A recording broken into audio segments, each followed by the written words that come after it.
माझा प्रश्न असा आहे की याच्यानंतरच्या घडामोडी आपण पुढच्या 48 तासात कोणत्या बघू शकतो?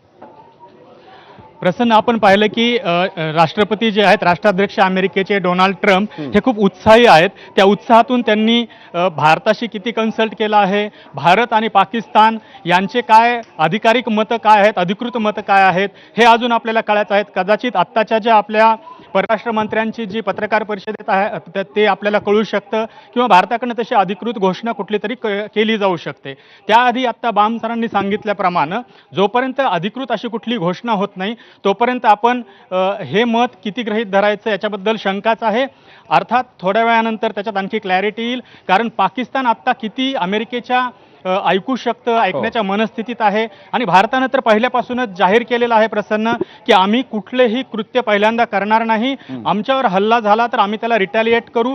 तीच आपली प्रतिहल्ल्याचीच आपली फक्त भूमिका वारंवार भारतानं सांगितलेली आहे. आणि आपण फक्त तेवढंच करतोय, ज्या क्षणी पाकिस्तान इकडे ड्रोन क्षेपणास्त्र पाठवणं, त्याचे फायटर जेट्स पाठवणं थांबवेल, त्या क्षणी भारत त्याला उत्तर देणं थांबवणार. ही आपली भूमिका निस्संदिग्ध शब्दामध्ये आपल्या परराष्ट्र मंत्र्यांनी, परराष्ट्र सचिवांनी जगाला सुद्धा सांगितलेले आहे, पाकिस्तानला सुद्धा सांगितलेले आहे.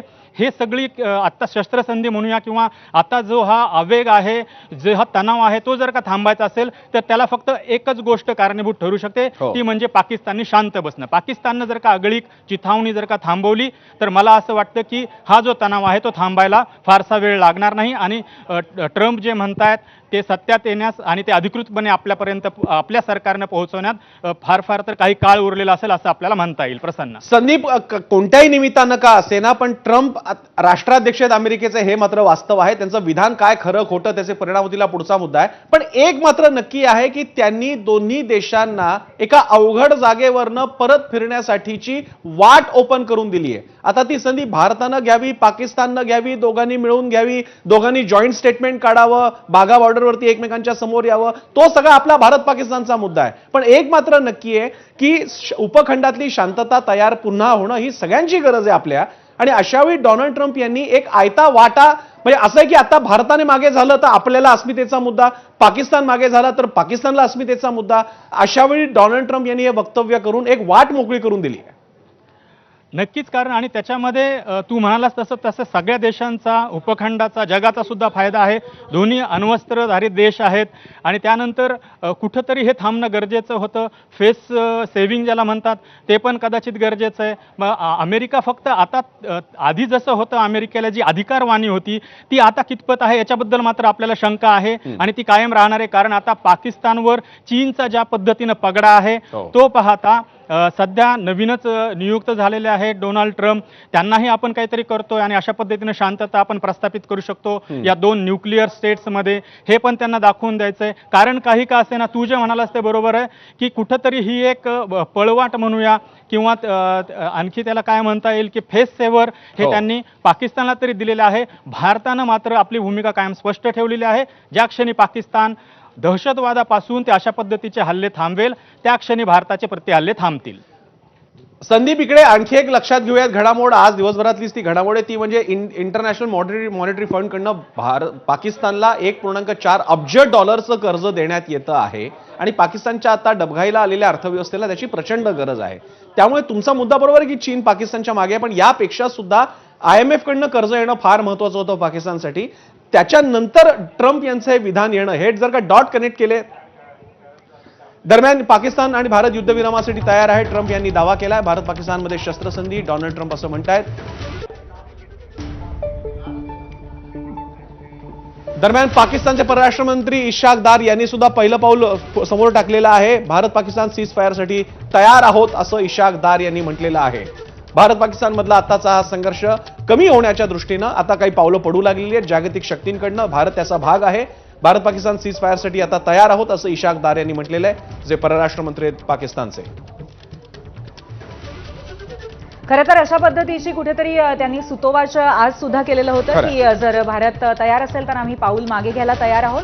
आणि त्यानंतर आता डोनाल्ड ट्रम्प यांचं ट्विट सुद्धा आपण पाहिलं आणि त्यानंतर दुजोरा देणारी आणखीन एक ही बातमी आहे की भारत पाकिस्तान सीज फायरसाठी तयार असल्याचं इशाक दार यांनी सुद्धा म्हटलंय. भारतीय सूत्रांकडनं असंही कळतंय की भारत सरकार सुद्धा त्याला अनुकूल आहे आता या घडीला. आणि त्याचबरोबर प्रसन्न आजच्या दिवसामधली दुसरी प्रेस कॉन्फरन्स लगेच संध्याकाळी होतीये, त्यामुळे कदाचित अशाच पद्धतीची काहीतरी बातमी त्याच्यातनं बाहेर येईल. काय वाटतं प्रसन्न? खरंय, अशी बातमी नक्कीच बाहेर येऊ शकते आणि त्या बातमीचे फक्त भारतीय उपखंड नाही, जग त्याची वाट बघतंय. कारण आताच्या घडीला दोन राष्ट्रांमध्ये शत्रुत्व कुणालाही नको आहे. आपल्यासोबत आहेत विंग कमांडर वैष्णवी. आपण त्यांच्याकडे जाऊया. वैष्णवीजी, या घडामोडींकडे सध्या तुम्ही कसा रिस्पॉन्स द्याल? काय पहिली प्रतिक्रिया आहे तुमची? आता जी न्यूज आली त्याच्यामध्ये प्रेसिडेंट ट्रम्प म्हणले आहेत की इंडिया आणि पाकिस्तान बेसिकली सेट की agree to full and immediate ceasefire, असं त्यांचं स्टेटमेंट आहे.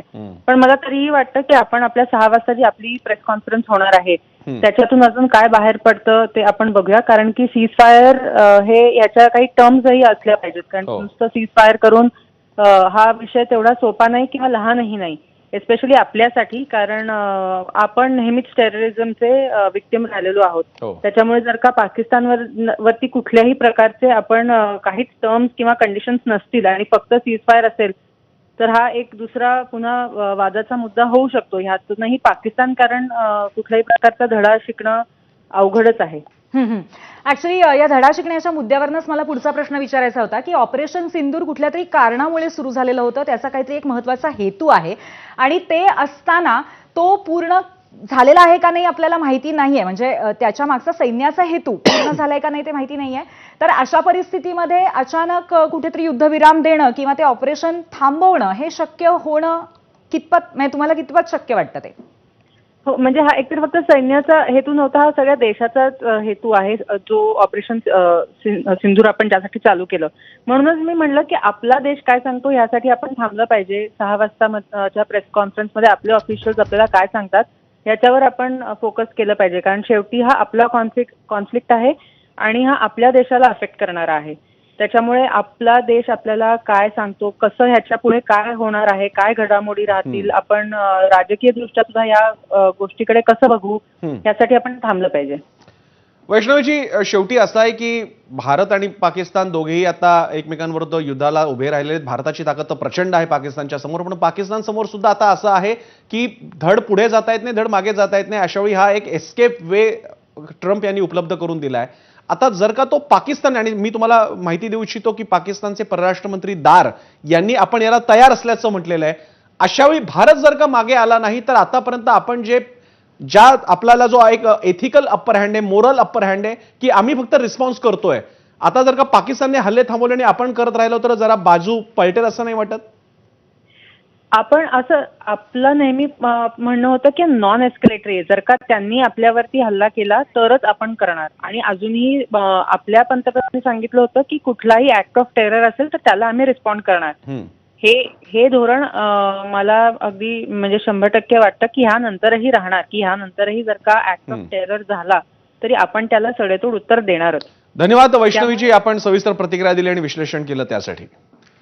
आपण पुन्हा एकदा जोयात आपले प्रतिनिधी संदीप आपल्या सोबत आहेत. संदीप, या सगळ्या घडामोडींच्या पार्श्वभूमीवर आता भारतासमोर एक छोटासा पेच असा आहे की एकीकडे आपल्याला पाकिस्तानला धडा शिकवायचा आहे. अनेक जणांचं म्हणणं, जसं मगाशी आपल्याला जे लष्करी पदाधिकारी होते त्यांचं म्हणणं होतं की आपण दुसऱ्याचं ऐकायचं काही कारण नाही, आपल्या जर का काही लष्करी गोल्स असतील, उद्दिष्ट असतील तर सैनिकी उद्दिष्ट पार पाडली पाहिजेत आणि पुढे गेलं पाहिजे.